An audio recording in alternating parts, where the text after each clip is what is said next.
ओम सरस्वती नमो। ओम सरस्वती नमो। ओम विद्यादायिनी नमो। ओम हंसवाहिनी नमो नमः। बेटे माता सरस्वती का बेटे ये हमेशा ध्यान रखना बेटे, ज्ञान की देवी माता सरस्वती, और बेटे उनके बिना ज्ञान नहीं। मैं पहले भी कहा बेटे, गुरु केवल ज्ञान का मार्गदर्शन होता है बेटे, ज्ञान तो माता सरस्वती के आशीर्वाद से आपको प्राप्त होगा, ये तो निश्चित है बेटे। बेटे मैं चलता हूं बेटे, आज मैं आपको एक बात बता रहा हूं। आज हम लोग उस टाइप से लेंगे जैसे एक वीडियो में 50 क्वेश्चन ले लेते हैं ना, और वो फटाफट उतारते चले जाओ बेटा, समझ में, क्योंकि आप समय बहुत कम है। क्या है?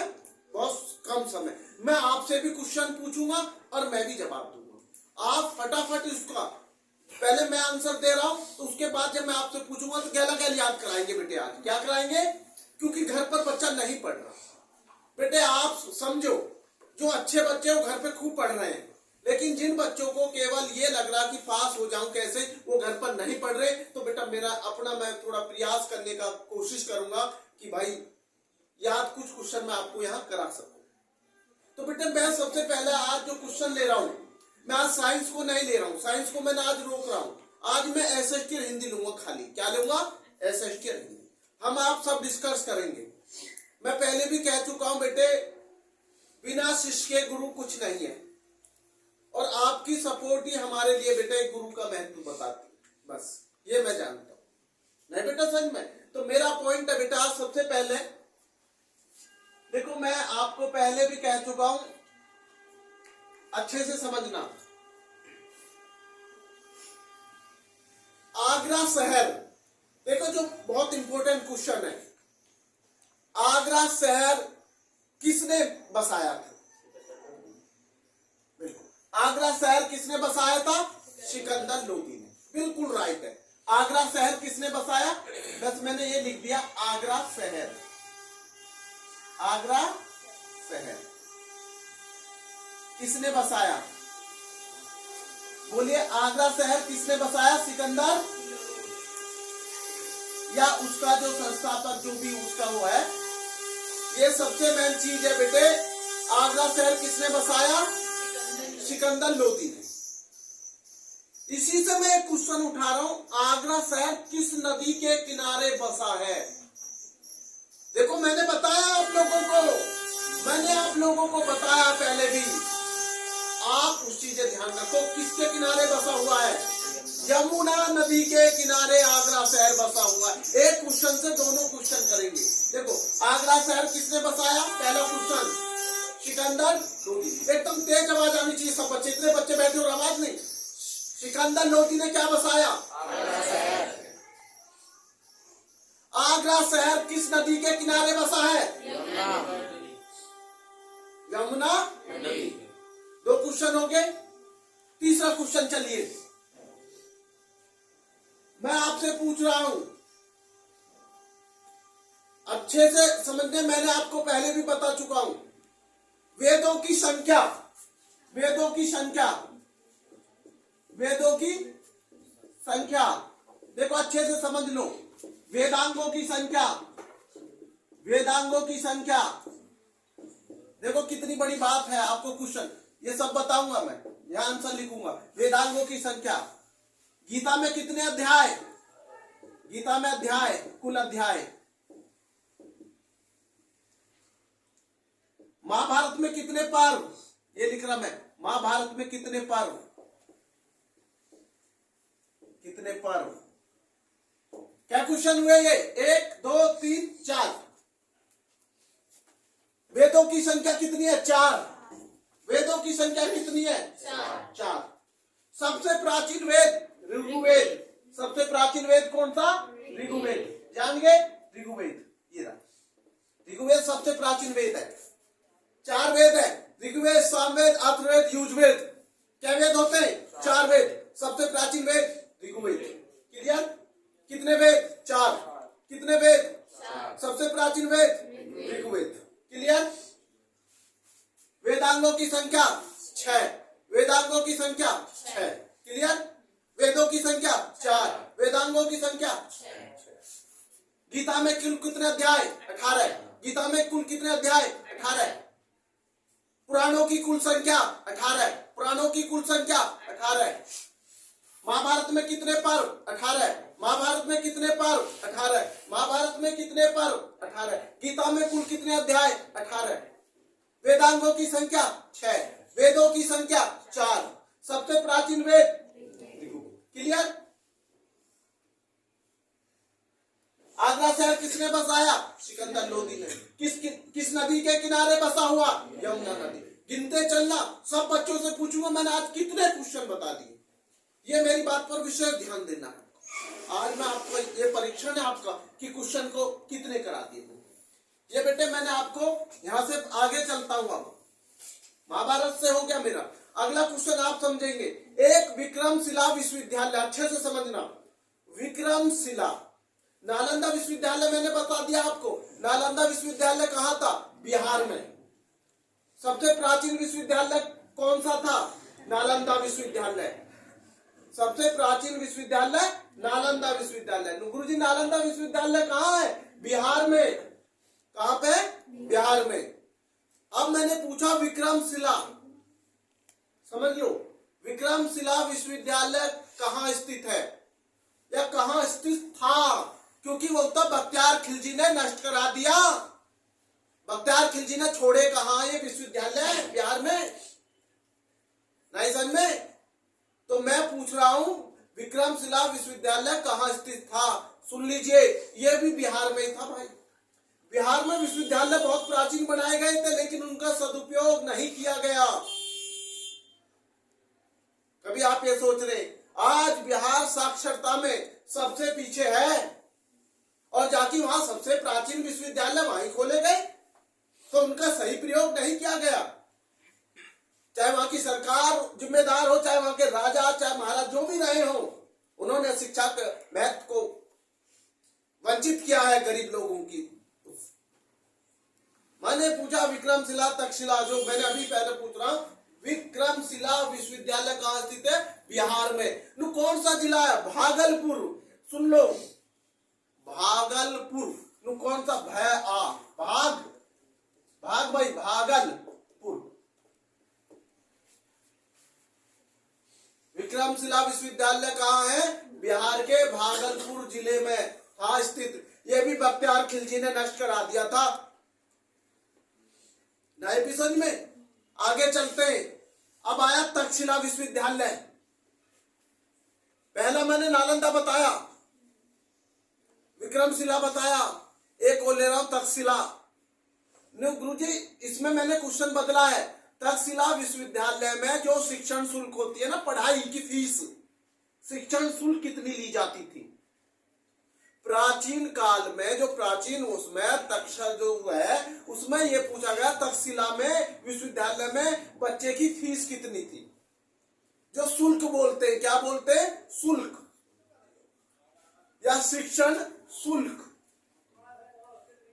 भाई आज का बच्चा तो आप सब जानते हैं कि फीस स्कूल में कितनी फीस हुआ, इतनी है ना बेटे, उसमें बोलते शिक्षण शुल्क। क्या बोलते थे? शिक्षण शुल्क। बेटे 1000 स्वर्ण मुद्रा थी फीस।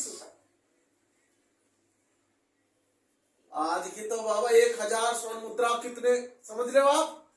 क्योंकि जब कीमत नहीं थी इस मुद्रा की। 1000 स्वर्ण मुद्रा तक्षशिला विश्वविद्यालय में शिक्षण शुल्क थी।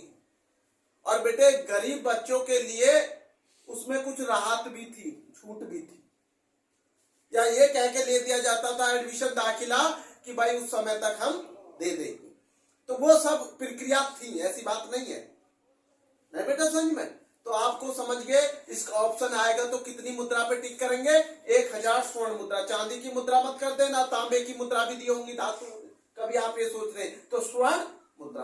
कौन से विश्वविद्यालय में? तक्षशिला विश्वविद्यालय में शिक्षण शुल्क कितना हुआ करता था बच्चे की फीस का? 1000 स्वर्ण मुद्रा, गोल्ड। क्लियर? अगला क्वेश्चन मेरा आप सब, पहला क्वेश्चन अभी मैंने विक्रमशिला विश्वविद्यालय बता दिया, भागलपुर बिहार में। मैं पूछ रहा हूं आपसे, जीवक, बहुत वो रहा, सब जानते जीवक ने कहां अध्ययन किया? समझो, जीवक ने कहां पढ़ा? जीवक ने कहाँ अध्ययन किया और कहाँ अध्यापन, अध्यापन भी वहीं किया और अध्ययन भी वहां किया, दोनों किए। तो वो कौन सा विश्वविद्यालय था? जीवक, सुन लो एक बार, जीवक ने अध्ययन और अध्यापन दोनों ही किए, वो कौन सा विश्वविद्यालय है? तो वो वही है बेटे जो अभी मैंने आंसर दिया था, तक्षशिला, अभी बोला था मैंने। तो जीवक ने कौन से विश्वविद्यालय में किया अध्ययन और अध्यापन? तक्षशिला। क्लियर है? मैंने ये भी बता दिया कितनी मुद्राओं में फीस जाती थी, 1000 स्वर्ण मुद्रा में।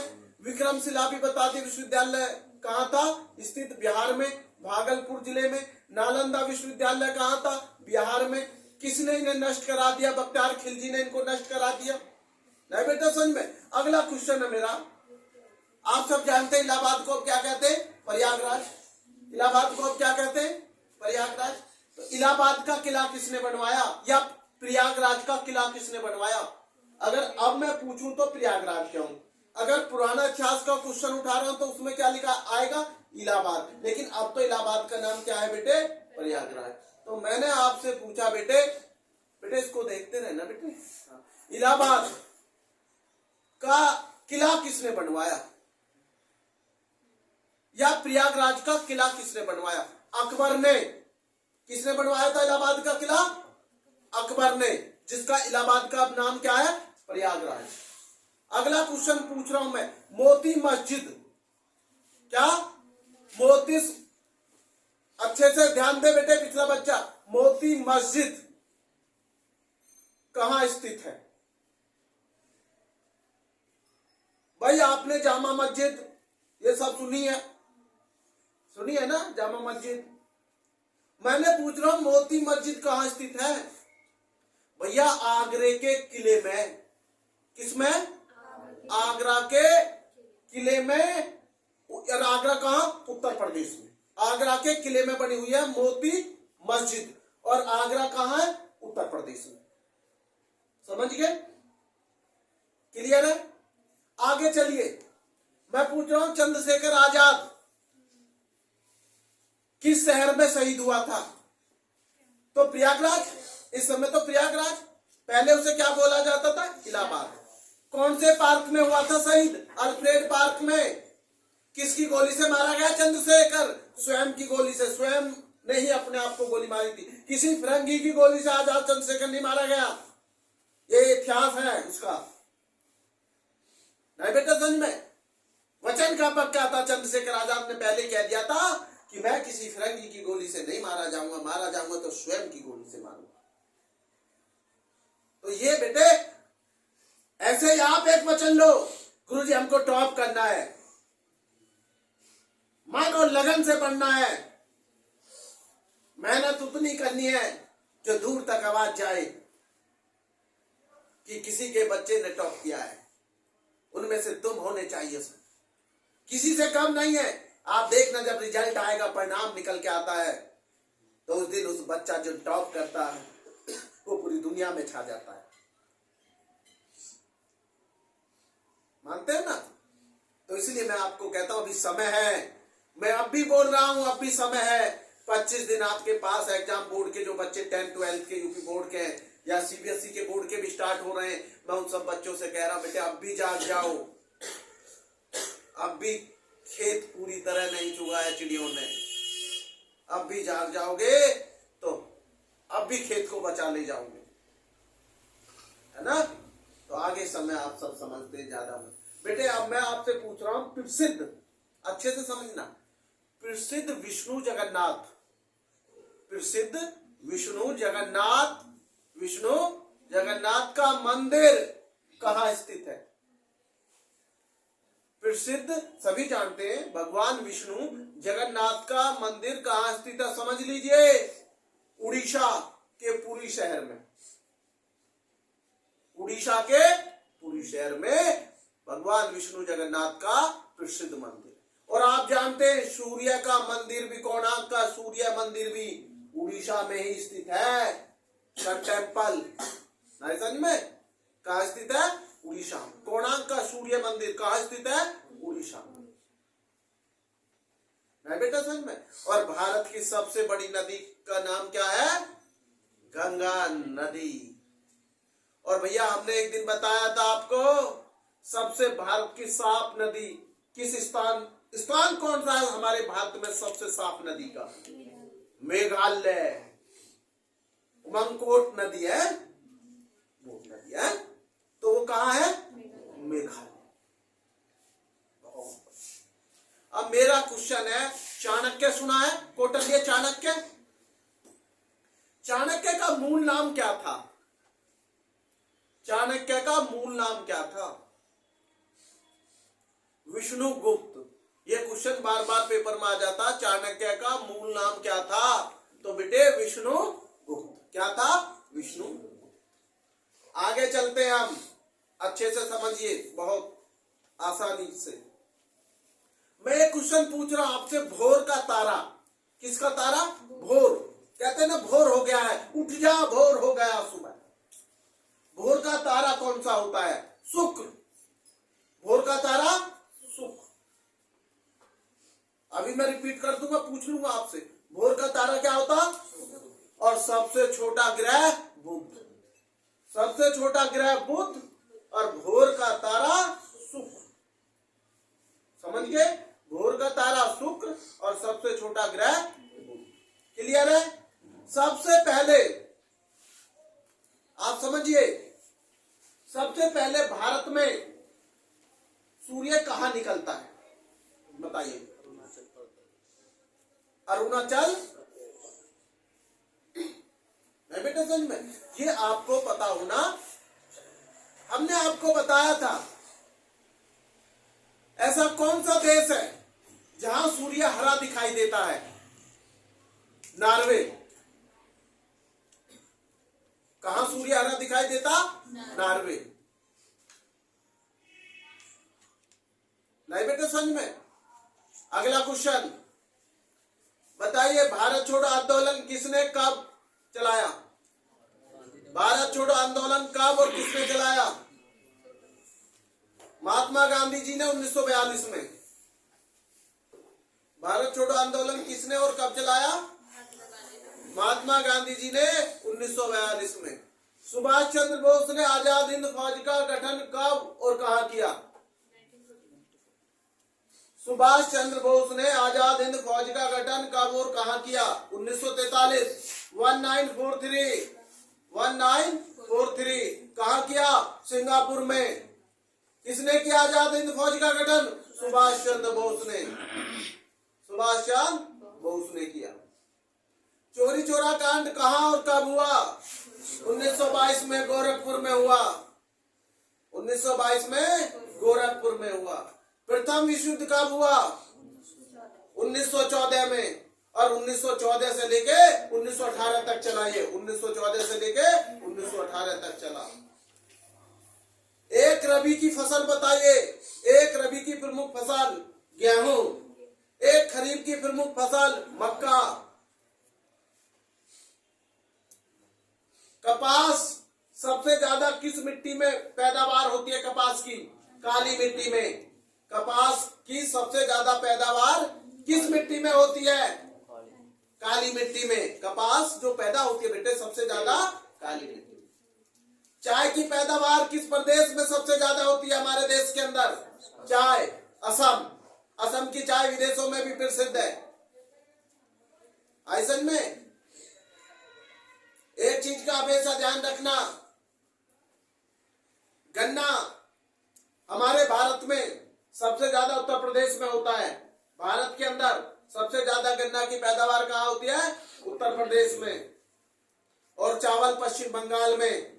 चावल पश्चिम बंगाल में। ये थोड़ा आपको पता होनी चाहिए। जब असम चाय के लिए प्रसिद्ध है तो हमारा उत्तर प्रदेश भी पीछे नहीं है, गन्ना की पैदावार करता है। भारत में प्रथम स्थान। चीनी सबसे ज्यादा उत्तर प्रदेश के अंदर होती है। ऐसा में एक हम आपसे क्वेश्चन पूछ रहे हैं, अच्छे से समझिए।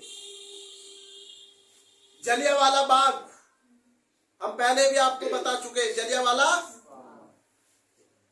कब, कहां, देखो क्वेश्चन समझो, कब, कहां, किसने कराया? तो जलियांवाला बाग 13 अप्रैल 1919, 13 अप्रैल 1919 कहाँ हुआ? पंजाब के अमृतसर शहर में हुआ। किसने कराया? जनरल डायर ने। हजारों लोगों को, निर्दोष को मरवा दिया था और कितने हजारों लोग घायल हो गए थे, कितने घर बेघर हो गए, कितने बच्चे अनाथ हो गए, कितने माता पिताओं से बच्चे छीन लिए गए, कितनी महिलाएं विधवा हो गई। तो वो सब का आप जानते हैं कौन जिम्मेदार था? General Dyer. General Dyer Bharat में दहशत फैलाना चाहता था वो, भारत में दहशत। आगे चलते हैं। सबसे एक क्वेश्चन है आपका, भारत की खोज किसने और कब की? अरे जब भारत की खोज ही ना होती तो आपको कैसे पता चलता? भारत की खोज किसने और कब की? अच्छे से समझ लीजिए। भारत की खोज 1498 में की थी वास्को डी गामा ने। भारत की खोज 1498 किसने की? Vasco D gamma. Vasco D gamma. America की खोज नई दुनिया की किसने की? कोलंबस ने की। कब की? 1492 में। कब की? 1492 में। किसकी खोज हुई थी 1492 में? अमेरिका की, जिसे नई दुनिया की खोज भी कहा जाता है, वो कोलंबस ने की। ठीक है बेटे, मैंने एक क्वेश्चन आपसे पूछा था पहले भी, भारत का संविधान लिखने में कितना समय लगा? भारत का संविधान लिखने में कितना समय लगा? 2 वर्ष 11 महीने 18 दिन लगे। कब लिखकर तैयार हो गया था? 26 नवंबर 1949 में लिखकर तैयार। कब लागू हुआ? 26 जनवरी 1950, जो कल आपकी 26 जनवरी देश का गणतंत्र दिवस के रूप में मनाई जाती है, रिपब्लिक डे। उसके बाद मेरा क्वेश्चन है आपसे, भारत का क्षेत्रफल कितने वर्ग किलोमीटर में भारत का क्षेत्रफल फैला हुआ है? 3287,263 वर्ग किलोमीटर। 3287,263 वर्ग किलोमीटर में भारत का किलोमीटर में फैला हुआ भारत कितने वर्ग किलोमीटर में फैला हुआ है? 3287,263 वर्ग किलोमीटर में। भारत का सबसे बड़ा राज्य क्षेत्रफल में कौन सा है? राजस्थान। भारत का, आप सबको पता है भारत के अंदर 28 राज्य हैं। कितने हैं? 28 राज्य। 8 केंद्र शासित प्रदेश भी हैं। तो उनमें क्षेत्रफल एरिया की दृष्टि से, किसकी दृष्टि से? एरिया की दृष्टि से या क्षेत्रफल के दृष्टि से सबसे पहला स्थान है राजस्थान का। हमारे ज्यादातर बच्चे उत्तर प्रदेश लिखे आते, पता क्यों? उन्हें समय पता उत्तर प्रदेश बड़ा है। भैया उत्तर प्रदेश जनसंख्या में बड़ा है, क्षेत्रफल में राजस्थान बड़ा है भारत के अंदर। अब ऐसा राज्य बताइए मुझे जिसमें केवल 2 ही जिले हैं। गोवा। नहीं बेटा समझ में? अनु गुरुजी ये तो आपने बता दिया कि बड़ा क्षेत्रफल में राजस्थान है। सबसे छोटा राज्य कौन सा फिर क्षेत्रफल की दृष्टि से? सिक्किम। क्षेत्रफल की दृष्टि से सबसे छोटा कौन सा है? सिक्किम। केवल जिले में अगर पूछा जाए तो गोवा है, 2 जिले, लेकिन क्षेत्रफल की दृष्टि से सिक्किम है। वैसे सिक्किम में 6 जिले हैं। कितने जिले? 6 जिले।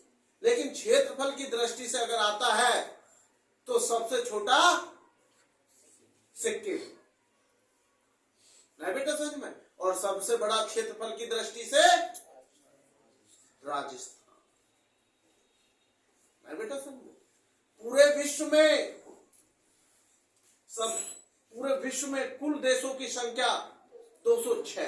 जितने हमारे शरीर में हड्डी होती है 206, उतने विश्व में देश हैं। नहीं बेटा समझ में? अगला क्वेश्चन है आपसे, अच्छे से समझना क्वेश्चन को। विश्व में उसमें गोवा है बेटे, उसमें क्षेत्रफल की उसमें जो नहीं बेटे समझ में। तो सबसे मेन चीज होता है बेटे, जो क्वेश्चन है विश्व में सबसे छोटा देश कौन सा है? Vatican city. वेटिकन सिटी नहीं समझ में बेटे, वेटिकन सिटी। क्षेत्रफल का अगर आप जिले में निकालेंगे तो गोवा है। कितना बेटे? 2 जिले हैं गोवा के अंदर। सिक्किम में 6 जिले हैं। उत्तर प्रदेश में 75 जिले हैं। मध्य प्रदेश में 55 जिले हैं। राजस्थान में 41 जिले हैं। नहीं बेटे समझ में, कितने हैं? 41 जिले। आगे मैं चलता हूं बेटा, अच्छे से समझना है बहुत बारीकी से। हमारे सबसे पहले सबसे कम उम्र में, क्वेश्चन समझना, क्वेश्चन थोड़ा सा ही बदलते नहीं, आंसर बदल जाते हैं बेटे। नहीं समझ बेटे? एक तो आप सबको क्या पता है कि भाई 23 मार्च 1931 को 1931 को भगत सिंह को फांसी दी गई थी। मेरा क्वेश्चन आपसे जो पूछ रहा हूं, सबसे कम उम्र में और सबसे पहले जो कम उम्र में किस क्रांतिकारी को फांसी दी गई थी? खुदीराम। क्या था बेटे? खुदीराम। ये नाम था बेटा खुदी। बेटे ये कितने वर्ष का था उस समय? 18 वर्ष का था। और बेटे 1908 में से फांसी दे दी गई। कब दे दी गई थी बेटे? 1908 में से फांसी दे दी गई खुदीराम। नहीं बेटे समझ में? तो बेटा खुदीराम जो था बेटे सबसे कम उम्र का क्रांतिकारी को फांसी दी गई। नहीं बेटे समझ में? तो ऐसे ऐसे हमारे देश में क्रांतिकारी रहे जो बेटे कितनी कम एज में देश के लिए बेटे हंसते हंसते फांसी पर छूट गए। तो उनमें से बेटे हमारा खुदीराम का नाम इतिहास में हुआ है कि भाई 18 वर्ष की कम उम्र में बेटे खुदीराम शहीद हो गए, फांसी दे दी गई। और भगत सिंह, सुखदेव, राजगुरु बेटा इनको 23 मार्च 1931 को दी गई थी। और जाके इनकी फांसी बेटे 24 मार्च को पास हुई थी। एक दिन पहले इन्हें फांसी लगा दी गई। नहीं बेटा समझ? अब आगे हम चलते बेटे, एक क्वेश्चन मैं पूछ रहा हूं जीएसटी। थोड़ा सा बेटा इकोनॉमिक्स पे आ जाता हूं, एसएसटी में। जीएसटी आजकल तुम सब जानते हो जीएसटी कि अभी आप देखते हो जिसकी जीएसटी बढ़ जाती है उसकी कीमत बढ़ जाती है, जिस पर जीएसटी घट जाती है उसके रेट कम हो जाते हैं वस्तु के। तो जीएसटी की फुल फॉर्म क्या है? Goods and service tax. Goods and service tax, वस्तु एवं सेवा कर। वस्तु एवं सेवा कर। अगर हिंदी में कोई पूछे कि भैया जीएसटी को हिंदी में क्या बोलते हैं, तो वस्तु एवं सेवा कर। जो वस्तु होती है उनमें बेटे कर लगेगा। कर का मतलब होता है बेटे टैक्स। कर को क्या बोलते हैं? टैक्स। और वो इंग्लिश में आप समझ ही गए, goods and service tax. Goods and service tax. बेटा अगला क्वेश्चन मैं पूछ रहा हूं, ये जीएसटी भारत में कब लागू हुई? 1 जुलाई 2017 में हुई थी। कब हुई थी जीएसटी लागू भारत में? 1 जुलाई 2017 में। 2017 2017 में लागू हुई भारत के अंदर। बताया मैंने, विश्व में मत बता, ढूंढ लेना। मैंने पूछा भारत में जीएसटी कब लागू हुई, तो बेटे 1 जुलाई 2017। नहीं बेटे समझ में? 1 जुलाई 2017। अब आगे चलते बेटे, मैंने आपको ये सब बता दिए। एक क्वेश्चन पूछ रहा हूं मैं, जैन धर्म। जैन धर्म के अंतिम तीर्थकर कौन थे? जैन धर्म के अंतिम तीर्थकर बताइए। महावीर स्वामी। जैन धर्म के अंतिम तीर्थकर कौन थे बेटे? महावीर स्वामी। सूर्य सिद्धांत के लेखक किसके बेटे? सूर्य सिद्धांत के लेखक कौन थे? सूर्य सिद्धांत के तो आर्यभट्ट। कौन थे बेटे? आर्यभट्ट। पंचतंत्र के लेखक कौन थे? पंचतंत्र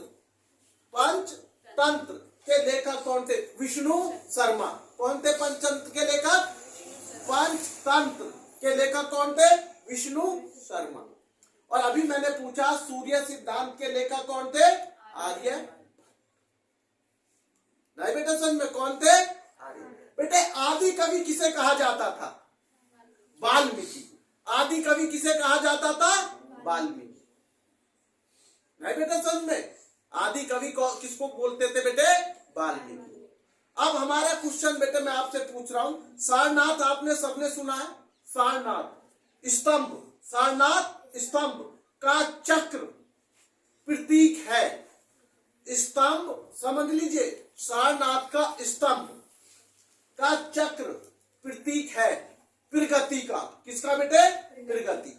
किसका माना जाता है वो? प्रगति का। ये अच्छे से समझ लेना, सारनाथ स्तंभ का चक्र प्रतीक है तो वो प्रगति का है। किसका बेटे?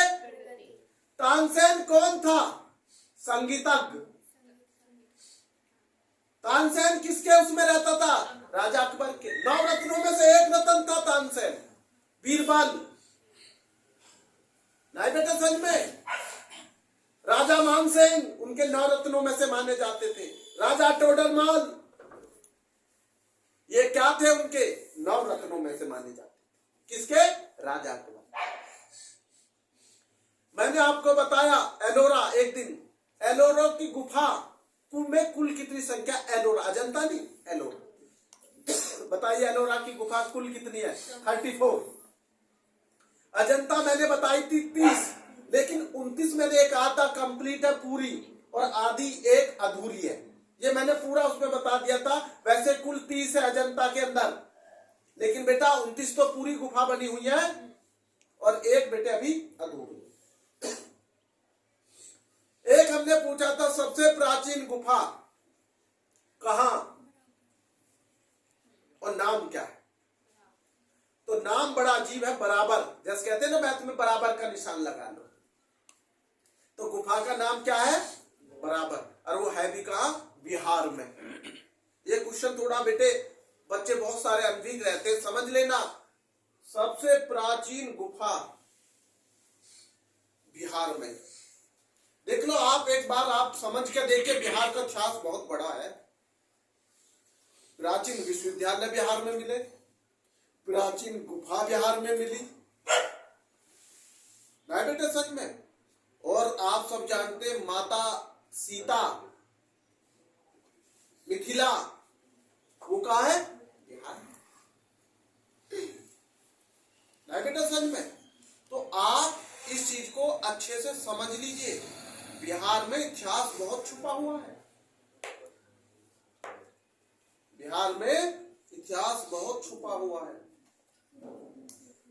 नहीं बेटे सच में। तो मैंने आपको अभी बताया बेटे कि जो हमारी सबसे प्राचीन गुफा है वो बिहार में थी और वो बराबर के नाम से जानी जाती थी। बराबर। क्लियर है? अजंता में कितनी बताई मैंने? 30, जिसमें से 29 बेटे पूर्ण रूप से बनी हुई है और एक गुफा अधूरी। एलोरा में कितनी बताई बेटे मैंने? 34। एलोरा अजंता की गुफा कौन से उसमें बेटे? महाराष्ट्र में। कहां पर है बेटे? महाराष्ट्र। क्लियर हो गया? आपको पता है कितने क्वेश्चन हो गए होंगे लमसम? एक बच्चे ने बताया कि ये 42 क्वेश्चन हो गए। मुझे क्वेश्चन कितने करने? 50। क्लियर है? अब मैं आपसे पूछ रहा हूं, अच्छे से समझना। सांची का स्तूप, सांची सुना है? सांची का स्तूप किस धर्म से संबंधित? सांची का स्तूप किस धर्म से संबंधित? तो बेटे ये बौद्ध धर्म से था। किससे था बेटे? बौद्ध धर्म। सांची का स्तूप किस धर्म से संबंधित था बेटे? बौद्ध धर्म से संबंधित। नहीं बेटे समझ में। एक क्वेश्चन मैं आपसे पूछना चाहूंगा बेटे, गणित कौमुदी, गणित कौमुदी के रचयिता कौन थे? गणित कौमुदी, गणित कौमुदी के रचयिता कौन थे? नारायण पंडित। कौन थे बेटे? नारायण पंडित। है बेटे समझ में? कौन थे? नारायण पंडित। भारतीय चिकित्सा, अच्छे से समझना, भारतीय चिकित्सा विज्ञान का जनक कौन था? पिता। भारतीय चिकित्सा विज्ञान का जनक पिता कौन था? चरक। कौन था बेटे? चरक। भारतीय चिकित्सा विज्ञान का जन्मदाता कौन था बेटे? चरक। एक क्वेश्चन हमने पूछा था एक दिन आपसे, पहले भी बता चुका हूं, वह स्थान, क्या बेटे? वह स्थान जहां 1918 में, वह स्थान जहां 1918 में किसान सत्याग्रह हुआ, किसान सत्याग्रह हुआ बेटे, खेड़ा जिले में हुआ था। खेड़ा जिला कहां? गुजरात में। गुजरात के खेड़ा जिले में हुआ था किसान सत्याग्रह। है बेटा समझ में? गुजरात में एक बहुत पुराना जिला है खेड़ा, उसमें हुआ था बेटे ये। नहीं बेटा अभी समझ में? एक बात बताइए आपने, मैं पहले भी आपको बता चुका हूं, गुटेनबर्ग, क्या बेटे? गुटेनबर्ग ने अपनी प्रिंटिंग प्रेस का जो निर्माण कब कराया? बेटा मैंने पहले भी कहा था, इसमें बड़ा डाउट सा रहा है। कुछों ने मतलब 1448 दे दिया, किसी ने 1449 दे रखा, किसी ने, बेटा इसको सही मायने में 1440 माना गया। बेटा कितने का हो गया समय बेटे? 1440। तो बेटा लगभग कितने क्वेश्चन हो गए अभी? नहीं बेटा समझ में? ये हो गए 47 जो बच्चे ने बताया। भारत की राजधानी दिल्ली है, लेकिन दिल्ली से पहले राजधानी क्या थी? कोलकाता। क्या थी बेटे? तो फिर दिल्ली राजधानी कब बनाई गई अगर पहले कोलकाता थी? 1911 में। कब बनाई गई? 1911। और ये आप सभी जानते बेटे, भारत के प्रथम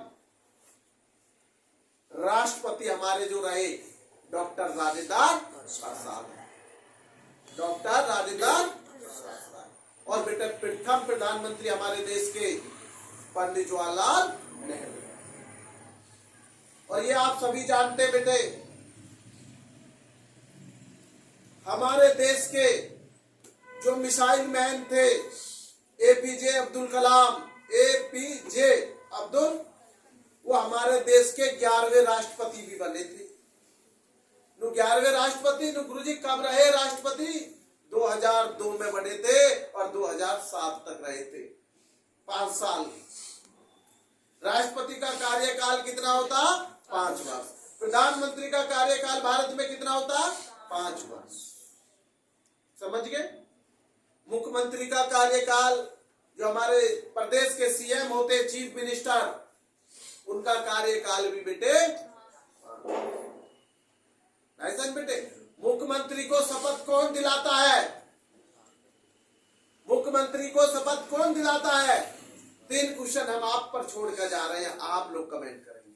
हम पूछ के जा रहे हैं आपसे कि बेटा मुख्यमंत्री को शपथ कौन दिलाता है, और प्रधानमंत्री को शपथ कौन दिलाता है, और राष्ट्रपति को शपथ कौन दिलाता है? हम आज आप पर 3 क्वेश्चन छोड़ के जा रहे हैं। 3 क्वेश्चन का जवाब आप देंगे। जब हमने इतने का दिया है तो आप 3 क्वेश्चन का जवाब जरूर देंगे। अब बेटे ये हमारे 50 प्लस हो चुके हैं। अब हम आते हैं हिंदी पर। किस पे बेटे? हिंदी। बेटा सबसे मेन चीज है बेटा डस्टर का। डस्टर बेटा बिगाड़ दिया है बच्चों ने, कुछ पता नहीं क्या किया। बेटे मेरा कल एक बच्चे का क्वेश्चन था बेटा, मैं उसको पहले थोड़ा सा पूरा करना चाहूंगा। और जो बेटा बच्चे वीडियो देखते हैं उनका बहुत बेटा, सभी बच्चों जो क्वेश्चन करते हैं बड़ा अच्छा लगता है। आप लोगों का मन से देखिए बेटे, मन से कार्य करिए। मेरा क्वेश्चन है बेटा, उस बच्चे पेपर स्टार्ट हो रहे हैं बेटा, उसमें कबीर दास का जीवन परिचय के बच्चे ने डिमांड किया था। किसका बेटा? कबीर दास का। जो गुरुजी संक्षेप में कबीर दास का जीवन हमें। तो बेटे कबीर दास जी का जन्म अच्छे से समझ लीजिए। कबीर दास का जन्म, किसका बेटे? कबीर दास। बेटे कबीर दास साधु संत थे, ये तो आपको पता ही है कबीरदास का जीवन परिचय। बेटे मैं थोड़ा संक्षेप में आपको समझाना चाह रहा हूं। किसमें बेटे? जीवन पर, कबीरदास का जीवन परिचय अच्छे से समझना बेटे। कबीरदास जी का जो जन्म हुआ था बेटे 1398 में हुआ, 1398 में। कब हुआ था बेटे? 1398। बेटे ये 120 वर्ष जीवित रहे थे। कितने वर्ष?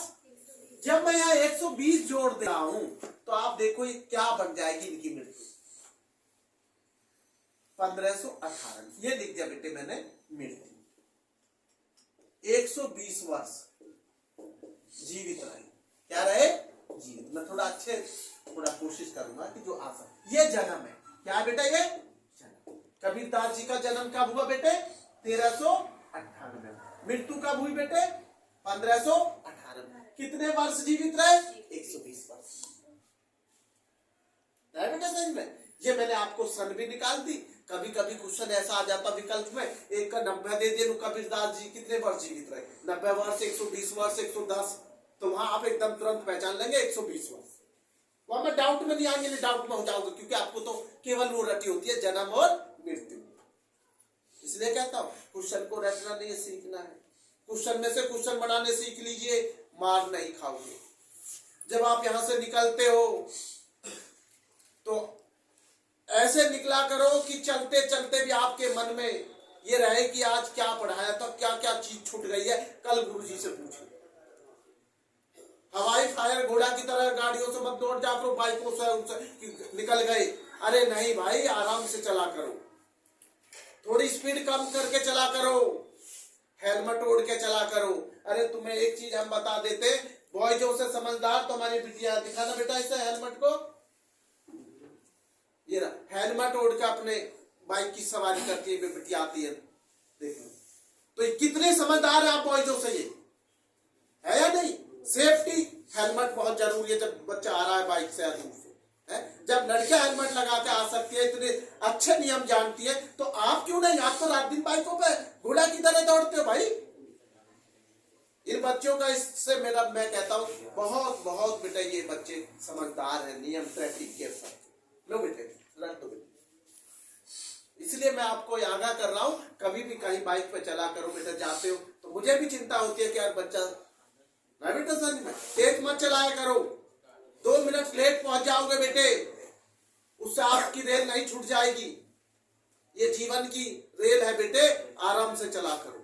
आप जीवन है तो आप सेफ है तो बेटा आप आगे बढ़ेंगे।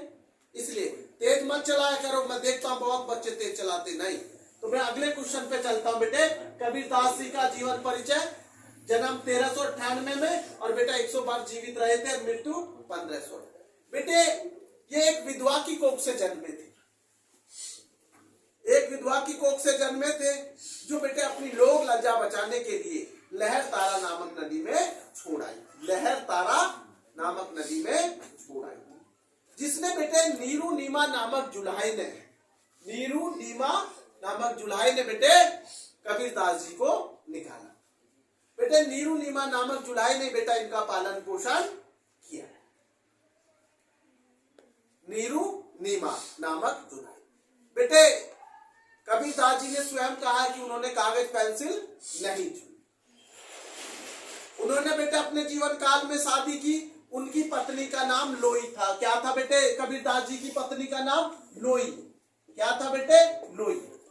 कबीरदास जी की पत्नी का नाम क्या था? लोई। उनके 2 बच्चे थे, एक पुत्र और एक पुत्री। पुत्र का नाम कमाल और पुत्री का नाम कमाली। कमाल और कमाली, कमाल और कमाली। कौन थे कमाल और कमाली? कबीरदास जी के 2 बच्चे थे, एक पुत्र और एक। उन्हें अपने बच्चों का व्यवहार अच्छा नहीं लगता था। क्यों? क्योंकि कबीरदास जी साधु संत थे और बच्चे मांसाहारी। और मैंने आपको बता दी मृत्यु 1518। और इनके बीजा क्रमैनी बड़े बहुत ही प्रसिद्ध रहे। बेटा समझ में? ये मैंने आपको संक्षेप में बेटा पूरा बता दिए जीवन पर। अब मैं चलता हूं अगले जीवन परिचय की तरफ। बेटे टाइम मुझे बता देना 55 मिनट पे बिल्कुल। बेटा मैंने सूरदास और तुलसीदास, कभी दास बता दिया। देखो सूरदास को संक्षेप में कैसे बोलेंगे, आप मेरे पीछे पीछे बोलेंगे। आप बोलिए सूरदास का जन्म, आवाज कम आ रही है भाई साहब। सूरदास का जन्म 1478 में हुआ। आगरा से मथुरा जाने वाली सड़क रुनकुता गांव में हुआ। कुछ विद्वानों का कहना है दिल्ली के निकट सी गांव में हुआ। पीछे वाले बच्चे ध्यान दें बेटे, कहाँ हुआ था इनका, जो कुछ लोगों का कहना दिल्ली के निकट। बेटे ये जन्मांध अंधे माने जाते थे। क्या माने जाते थे? जन्मांध अंधे। लेकिन लोग अंधा नहीं मानते थे। जन्मांध अंधे थे लेकिन लोग इन्हें अंधा, क्योंकि 1.25 लाख से ज्यादा इन्होंने पद लिखे हैं और एक अंधा व्यक्ति इतने पद कैसे लिख सकता? देखो सच तो आएगा ही, लेकिन बेटा वास्तविकता यही कहा जाता है कि ये जन्म से अंधे। और बचपन में ही बेटा घर छोड़कर गांव घाट पर रहने लगे। बचपन में ही घर छोड़कर गांव घाट पर रहने। इनके पिता का नाम रामदास था बेटे, पंडित रामदास। नहीं बेटा समझ में। और गांव घाट पर ये बेटे विनय के पद गाया करते थे। किसके पद? विनय के। एक बार बेटे गांव घाट पर वल्लभाचार्य रुके। उन्होंने जब ये विनय के पद गा रहे थे तो उन्हें बड़ा अच्छा लगा। इनसे बोले सूरदास जी से, क्या भगवान श्री कृष्ण की लीलाओं का वर्णन करो। भगवान श्री कृष्ण की लीलाओं का वर्णन करो। और बेटे सूरदास जी ने बड़े सरल भाषा में भगवान श्री कृष्ण की लीलाओं का वर्णन किया। इनकी मृत्यु कब हुई? 1583 में। जन्मे 1478 में थे सूरदास 1478 और मृत्यु हुई थी 1583। 105 वर्ष जीवित रहे थे। कितने वर्ष? 105 वर्ष जीवित रहे। और इनकी 3 प्रमुख रचनाएं हैं, सूरसागर, सूरसरावली और साहित्य। ब्रज भाषा का बड़ा अच्छा ज्ञान था। आप सब जान सकते हैं जब भगवान श्री कृष्ण की लीलाओं का वर्णन किया। क्लियर? तो तुलसीदास, तुलसीदास का जन्म 1532 1532 जन्म स्थान बांदा जिले के राजपुर गांव में हुआ। बांदा जिले के पिता का नाम आत्मराम दुबे था। आत्मराम दुबे।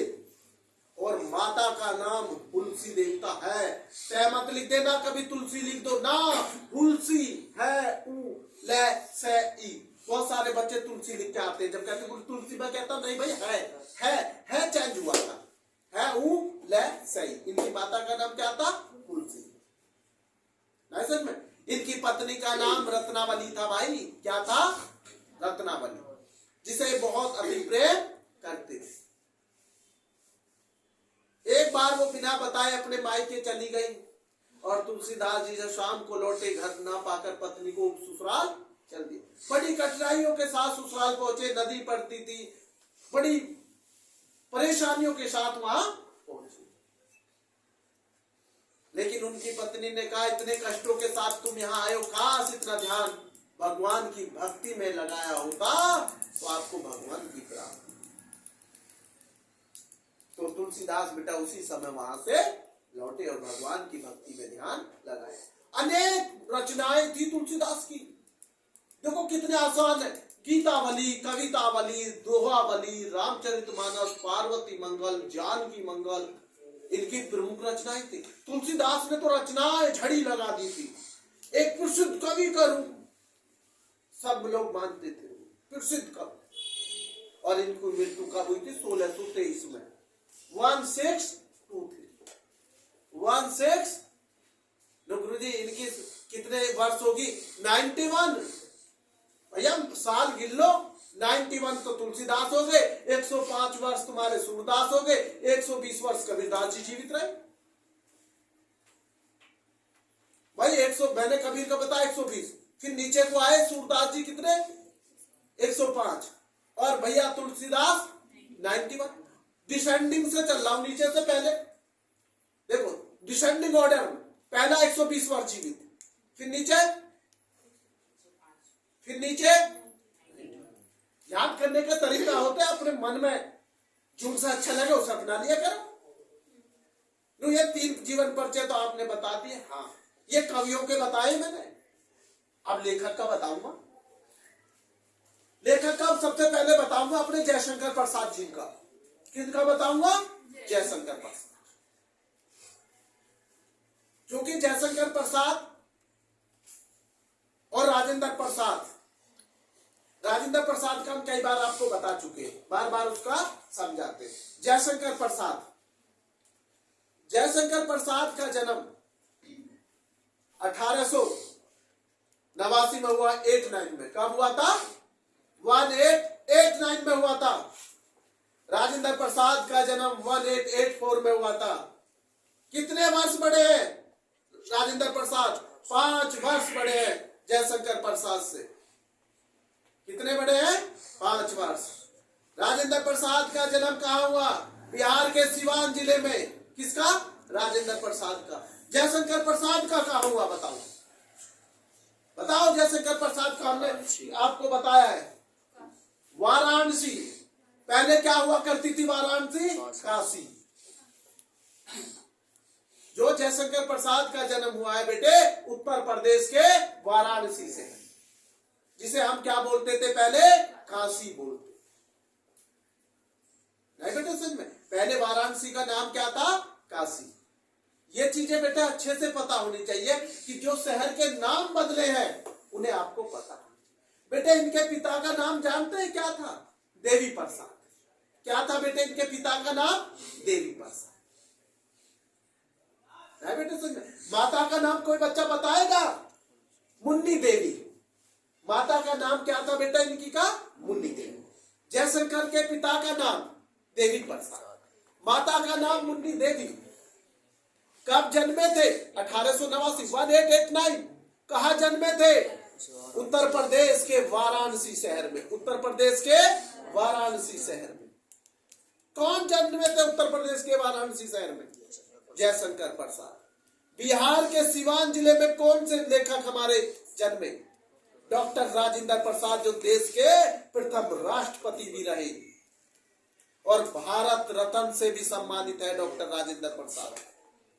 और 1963 में राजेंद्र प्रसाद की मृत्यु हुई। मैं तो मृत्यु आपसे जयशंकर प्रसाद की पूछूंगा कि जयशंकर प्रसाद की मृत्यु कौन बच्चा बताएगा? 1937, 1937 में जयशंकर प्रसाद की मृत्यु हुई। नहीं बेटा समझ में? जयशंकर प्रसाद की मृत्यु कब हुई थी बेटे? 1937। और जयशंकर प्रसाद की रचनाएं आंसू, लहर, झरना, कमायनी बहुत प्रसिद्ध रचनाएं रही। और बेटे 2 नाटक का तो जवाब नहीं, वो तो लाजवाब थे, चंद्रगुप्त और स्कंदगुप्त। कितना टाइम हो गया बेटे? 54। बेटे उस पर मैं विराम लगाता हूं। बस 5 आपसे 2 मिनट लूंगा, मेरे पीछे पीछे बोलेंगे अच्छी आवाज में, मधुर आवाज में बोलिए। अनुप्रास अलंकार जहां व्यंजनों की बार बार आवर्ती होती है उसे अनुप्रास अलंकार कहते हैं। जहां व्यंजनों की बार बार आवर्ती होती है उसे अनुप्रास अलंकार कहते हैं। जैसे रघुपति राघव, राजा राम। बोलो सलेश अलंकार, जहाँ एक शब्द के अनेक अर्थ निकलते हो उसे सलेश अलंकार कहते हैं। जैसे रहीमन पानी राखिए, बिन पानी सब सून, पानी गए न उभरे, मोती माना शून। एक अलंकार होता बेटा आपका बहुत अच्छा अलंकार, रूपक अलंकार। रूपक जहां उपमे में उपमान का भेद रहित आरोप हो, नाम कबीरे दारों को उसे उसे रूपक अलंकार कहते हैं। अलंकार कहते हैं। जैसे चरण कमल बंदो हरिराही, चरण कमल बंदो हरिराही। बेटे आज को हम यहीं विराम देते बेटे, धन्यवाद बेटे।